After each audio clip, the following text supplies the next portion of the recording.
Ang ibig bang sabihin nito, Vice President Sara Duterte, ang tinutukoy niyo po ba ay si Senator Rodante Marcoleta?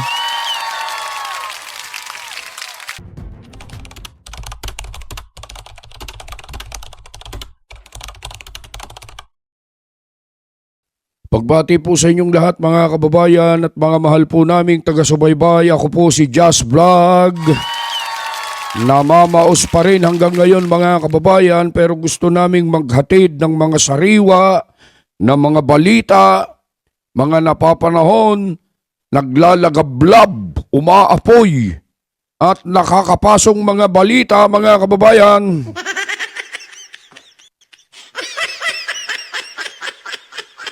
Ang tagal na dyan, Kadyas, nakakapasok pa ba yan? Hindi naman. Bago pa ito, mga kababayan, promise ha, bago pa ito. Oo, kahit na namamaos tayo mga kababayan, pipilitin natin na makapaghatid sa inyo ng mga balita. Ito po, yun na ating kinuha sa Net25 News and Information. Yung ating mapapagkatiwalaan o mapagkakatiwalaang himpilan sa balat ng telebisyon o social media mga kababayan. Pakilike po at follow yung kanilang pages sa Facebook. Page sa Facebook pala, pages. Page sa Facebook at saka sa kanilang YouTube channel mga kababayan ha. Eto, babasahin ko. Ayan o. Ayan. Ito nyo yan. Ito laman ng balita. Hindi pa pinangalanan ni Vice President Sara Duterte ang kanyang magiging katandem sa 2028 elections. Ngunit tiniyak na kabilang sa tungkulin nito ang pagpapanagot sa mga tiwaling opisyal ng gobyerno. Yan po ang sinasabi ni VP Sara noong siya ay kapanayamin ng himpilang SMNI mga kababayan with Boss Dada at saka si Banat Bay. Gusto nyong marinig yung buong detalye tungkol sa bagay na yan mga kababayan ha? Ito kasi mga kababayan para malaman ninyo. Nagtanong po kasi si Boss Dada ba yun o si Banat Bay? Ang tanong ay ganito, kung mayroon ng napupusuan na maging katandem si VP Sara sa 2028 election bilang Vice President mga kababayan. At alam nyo ang sagot ni VP Sara, hindi niya sinabi na mayroon na, hindi sinabing ganon. Ang sagot niya, ganito na lang sasabihin ko, sabi niya. Meron na akong nire-recruit na maging Vice President ko sa 2028, sabi niya. Hanggang dun lang muna. At ang tanong pa sa kanya, mga kababayan, kung papapanagutin niya ang mga gumawa ng masama, tiwali sa bayan o sa gobyerno, ang sagot niya ay, yung Vice President ko, sabi niya, ang magpapapanagot sa mga gumawa ng masama sa bayan. Gusto niyong marinig yung mismong sinabi ni Vice President Sara Duterte, mga kababayan? At mamaya, bibigyan natin ng reaksyon at susubukan natin na tukuyin sino nga ba itong sinasabi ni VP Sara na posible na kanyang maging katandem sa 2028 election, mga kababayan. Ito panoorin natin ang sabay-sabay ang video. Wala sa ugali ko yon sa pagtatrabaho. Pero ito lang ang sasabihin ko. Hindi pwede na walang managot.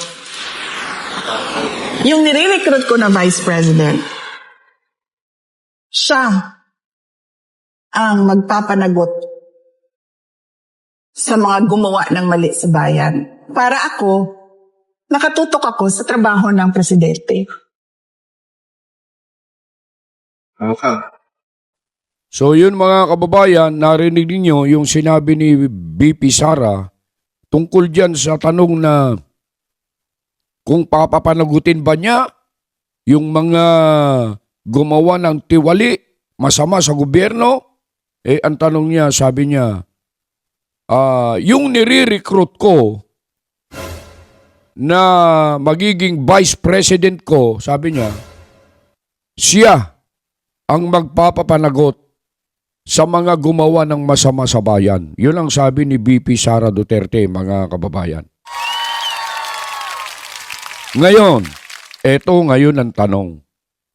Sino kaya yung sinasabi ni BP Sara na posible na magiging katandem niya, running mate niya sa darating na halalan sa 2028 bilang Vice President?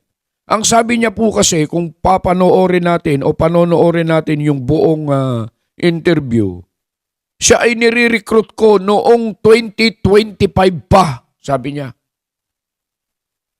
At kung inyong lilimiing mabuti, mga kababayan, itong taong ito na binabanggit niya, may kakayahan. May kakayahan na magpapanagot sa mga gumawa ng tiwali sa gobyerno, mga kababayan. Anong ibig sabihin na may kakayahan? Abogado ito, mga kababayan. Oo, abogado ito. Hindi naman pwedeng mag-prosecute ng hindi abogado. Tama po ba yung sinasabi natin, mga kababayan? Abogado po ito. At kung inyong pag-aaralan, babalikan ang mga nakakaraan na mga panahon, mga kababayan, sa ating buhay. Ano yan? Parang bubulay-bulay ka na kadya siya. Hindi naman. Kung babalikan natin yung mga nakaraan na mga nangyayari sa ating bansa, may isang pagkakataon na natala sa kasaysayan ng Senado na bumisita si BP Sara Duterte sa Senado at pinuntahan niya ang isang opisina ng isang senador. Naaalala niyo po ba yon, mga kababayan?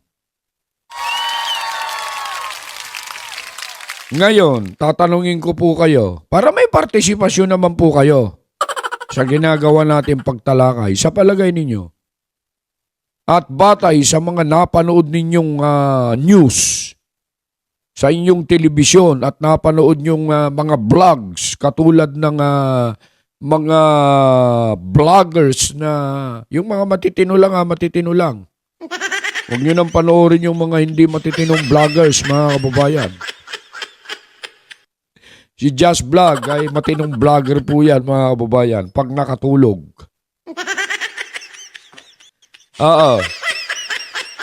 Meron akong kilala mga kababayan na pinuntahan ni BP Sara sa opisina niya sa Senado. Mantakin mong special ito Espesyal na pagbisita ito. Siya lang ang pinuntahan ng Vice President of the Philippines sa kanyang opisina. Sino yan, mga kababayan? Siya ay walang iba kundi si Senator Rodante Marcoleta. Kailan siya pumunta, mga kababayan? Eto, nandito pa yung post ng page ni Senator Rodante Marcoleta. Babasahin ko Titingnan natin kung tutugma dun sa sinasabi ni BP Sara. September 17, 2025. Sabi ng post doon sa page ni Senator Rodante Marcoleta, sabi niya, "Look, Vice President Sara Zimmerman Duterte," yung Z kasi Zimmerman yun, expressed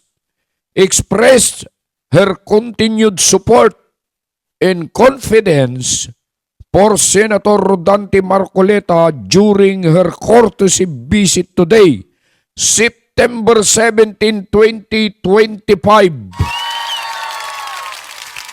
Ang post na ito, mga kababayan, ay nag-ani ng 291,000 na reaksyon with 13,000 comments, mga kababayan. Yan po yung sinasabi ko. Ngayon, balikan natin yung sinasabi ni VP Sara Duterte, mga kababayan. Oo, balikan natin. Kailan pa daw niya nire-recruit yung kanyang magiging VP, mga kababayan, o Vice President? Hindi pa't noong 2025 pa yan, mga kababayan. Kaya ang ibig bang sabihin nito, Vice President Sara Duterte, ang tinutukoy niyo po ba ay si Senator Rodante Marcoleta? Sa bagay, mga kababayan, kung ako po sa aking palagay pero hindi naman po tayo kasi ganun eh. Hindi tayo ganun. Meron tayong tinatawag at hinihintay na proseso. May proseso tayo rito, mga kababayan, para sa inyong kaalaman. Opo, kahit na sabihin natin na, ay bagay talaga, bagay. Pasok na pasok, mga kababayan, na ang magiging katandem ni VP Sara bilang Vice President sa 2028 ay si Senator Marcoleta, mga kababayan. Pasok yan. Ang pinakaunang dahilan kung bakit natin sinasabing pasok, mga kababayan, sapagkat una, abogado si Sara Duterte. Pangalawa, abogado yung kanyang nire-recruit. Kung siya talaga ito kung siya talaga itong si Senator Rodante Marcoleta, mga kababayan. At pangatlo, mga kababayan, nung sinasabi ni VP Sara Duterte na siya ang magpapapanagot, pasok din ito. Bakit kanyo? May nakita po ba kayong mga senador na kasamahan niya na nagpupumilit, aalburuto, kumbaga? Kung maaari nga lang, mga kababayan, na kunin niya silang isa-isa at ilagay sa selda para makulong ay gagawin niya. Meron pa ba kayong kilalang ganon na ginagawa ng isang senador maliban kay Senator Rodante Marcoleta, mga kababayan? Wala po, siya lang. Siya lang. May narinig po ba kayo sa mga senador na, bakit may warrant of arrest na si ganito, si ganyan, si ganito? Bakit kay Martin Romualdez ay wala pang warrant of arrest? Meron po ba kayong narinig na nagsabi niya na ibang senador maliban sa kanya? Wala po. Ano ibig sabihin niyan, mga kababayan? Si Senator Rodante Marcoleta po may kakayahan at katapangan para ipaglaban ang kapakanan ng mga Pilipino sa ating bansa. Gusto niya talagang papanagutin ang mga gumawa ng masama, tiwali sa gobyerno, mga kababayan. At eto, mga kababayan, parang tumutugma yung sinasabi ni VP Sara, matagal na niyang nire-recruit nung 2025 ba. Pero sabi nga niya, bilang pagrespeto, hayaan muna nating mag-isip siya kung ano ang gusto niyang mangyari sa kanyang karir. Bigyan natin siya ng time. At para hindi makompromiso at gawan ng masama ng mga kalaban, sabi ni VP Sara. Pero bakit naman sinabi niyo na, Kajas?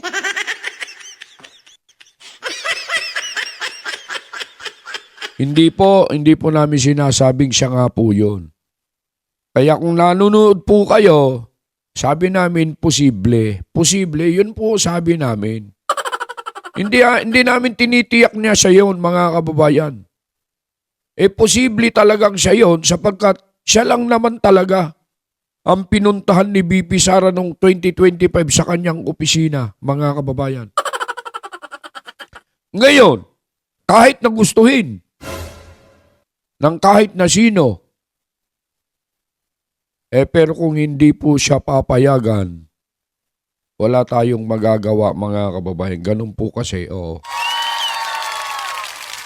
Kaya nga sabi ko sa inyo po kanina, may proseso po. May proseso po yan.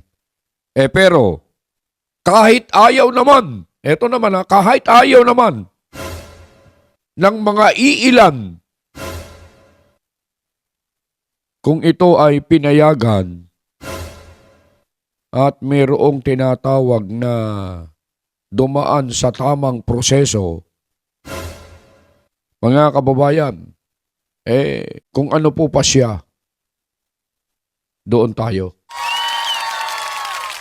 Wala na pong ibang tatalo doon sa mga ganong mga pagdidesisyon, mga kababayan. Lagi tayong nandun. Kung ano po ang pasya, doon po tayo, mga kababayan. At alam namin galon din si Senator Rodante Marcoleta, mga kababayan. Mataas po ang pagrespeto po nila sa ating